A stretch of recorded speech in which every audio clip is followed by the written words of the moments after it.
唔知道你哋有冇食過呢種傳統小食葉仔呢？媽媽話以前家家戶戶都會自己整嚟食，而家好少後生仔會做，因為怕麻煩。但係我就覺得美食係值得等待嘅，傳統嘅手藝亦都需要傳承。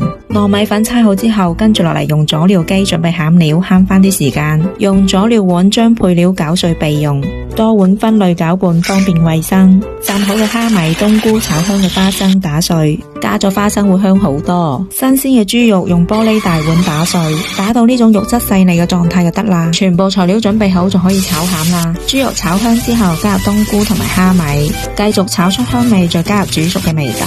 調料記得睇屏幕啦。關火之後加入花生碎，仲有白芝麻，撈勻之後揾支棍中爛啲眉豆。嚟啦噃，好似我咁攤開粉皮，包實餡料，再用虎口收緊搓圓，表面擦一層油防黏，再用芭蕉葉包住，喺重疊嘅地方封口，咁樣就完成噶啦。中意食甜嘅，仲可以將餡料換成豆沙餡或者係白糖花生餡，大火蒸佢20分鐘，咁就食得噶啦。軟糯嘅粉皮包住鹹香嘅餡料，一啖落去齒頰留香啊！